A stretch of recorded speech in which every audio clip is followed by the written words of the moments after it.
ಮೀಸಲಾತಿಗೆ ಸಂಬಂಧಪಟ್ಟ ಹಾಗೆ ಇನ್ನು ಮೀಸಲಾತಿಗೆ ಸಂಬಂಧಪಟ್ಟ ಹಾಗೆ ಸಂಪುಟ ಒಂದು ತೀರ್ಮಾನ ಮಾಡ್ಕೊಳ್ಳೋದಕ್ಕೆ ಬಿಜೆಪಿ ತೀವ್ರ ಆಕ್ಷೇಪವನ್ನು ವ್ಯಕ್ತಪಡಿಸಿದೆ. ನಾವು ಆಲೆ ಕಮಿಟ್ಮೆಂಟು ಚಿತ್ರದುರ್ಗದಲ್ಲೇ ಮಾಡಿದ್ದೆ.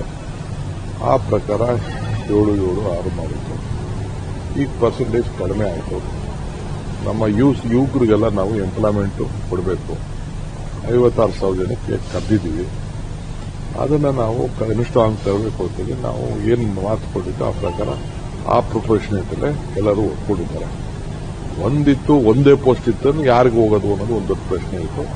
ಅದಕ್ಕೆ ಒಂದು ಪರಿಹಾರ ಕೂಡ ಎಲ್ಲರೂ ಸೇರಿ ಕಂಡುಹಿಡಿದಿದ್ದಾರೆ. ಇದು ಒಳ್ಳೆಯ ತೀರ್ಮಾನನೇ. ಕರ್ನಾಟಕ ರಾಜ್ಯದ ಇತಿಹಾಸದಲ್ಲಿ ಈ ಸಮಸ್ಯೆನ ಬಗೆಹರಿತು ಅಂತೇಳಿ ಬಿಜೆಪಿಯವರು ಖುಷಿ ಪಡಬೇಕು. ಯಾಕೆಂದ್ರೆ ಬಿಜೆಪಿಯವ್ರ ಕೈಲಿ ಇದನ್ನ ಸಾರ್ಟ್ ಔಟ್ ಮಾಡಕ್ ಆಗಿರಲಿಲ್ಲ. ನಾವು ಇದನ್ನ ಬಗೆಹರಿಸಿದೀವಿ. ಈ ಸಮಸ್ಯೆನ ಬೇರೆ ರಾಜ್ಯದಲ್ಲಿ ಎಲ್ಲೂ ಇಲ್ಲ. ನಾವೇ ಇದನ್ನ ಈ ರಿಸರ್ವೇಷನ್ ಇಂಟರ್ನಲ್ ರಿಸರ್ವೇಷನ್ ಬಗೆಹರಿಸ್ಬಿಟ್ಟು ಮಾಡಿದೀವಿ. ಯುವಕರುಗಳೆಲ್ಲ ಸುಮಾರು 2 ಲಕ್ಷ ಪೋಸ್ಟ್ಗಳು ಈಗ ಖಾಲಿ ಇದೆ. ಅವನ್ನೆಲ್ಲ ತುಂಬಕ್ಕೆ ವ್ಯವಸ್ಥೆನ ನಾವು ಮಾಡಬೇಕು. ಆ ಕೆಲಸಕ್ಕೆ ನಾವು ಮುಂದಾಗ್ತೀವಿ. ನೀವು ಮತ್ತೆ ಸುರೇಶ್ ಅವರು ಭೇಟಿಯಾಗಿದೆ. ಸುಮಾರು 4 ಗಂಟೆಗಳ ಚರ್ಚೆ ಮಾಡಿದ್ವಿ. ಅದೆಲ್ಲ ನಾನು PCC ಪ್ರೆಸಿಡೆಂಟ್, ಅವ್ರು ACC ಪ್ರೆಸಿಡೆಂಟ್. ಅವ್ರು ನಾನು ಭೇಟಿ ಮಾಡೋದು, ನಮ್ಮ ಪಾರ್ಟಿ ಲೀಡರ್ಗಳ ಭೇಟಿ ಮಾಡೋದು, ಇನ್ನು ಯಾರು ಅದನ್ನ ನಾನು ಮಾಡ್ತಾ ಇದ್ದೀನಿ, ಇನ್ಯಾರು ಮಾಡ್ತಾರೆ? ಇಲ್ಬೇಕು ಅಲ್ಲ ಸರ್. ಈಗ ನನ್ನ ತಮಿಳುನಾಡು ಕಳಿಸಿದ್ರು, ಇದಕ್ಕೆ ಅಸ್ಸಾಂ ಕಳಿಸಿದ್ರು, ಕೇರಳ ಕಳಿಸಿದ್ರು, ನಮ್ಮ ಸ್ಟೇಟ್ ಎಲೆಕ್ಷನ್ ನಡೀತು. ಇವೆಲ್ಲ ಅವ್ರಿಗೆಲ್ಲ ಹೇಳ್ಬೇಕಲ್ಲ ಏನೇನಾಯ್ತು ಅಂತ. ಈಗ ತಮಿಳುನಾಡಿಗೆ ಹೋಗಿ ನಾನು ಮ್ಯಾನಿಫೆಸ್ಟೋ ರಿಲೀಸ್ ಮಾಡಕ್ಕೆ ಹೇಳಿದ್ರು. ಅಲ್ಲಿ ಹೋಗಿ ಕಂಪ್ಲೀಟ್ ಕ್ಯಾಂಪೇನಿಂಗ್, ರಾಹುಲ್ ಗಾಂಧಿ ಕ್ಯಾಂಪೇನಲ್ಲೂ ನಾನಿದ್ದೆ. ಇವರು ಸ್ಟಾಲಿನ್ ಅವ್ರ ಜೊತೆ ಕ್ಯಾಂಪೇನಿಂಗಲ್ಲೂ ಇದ್ದೆ.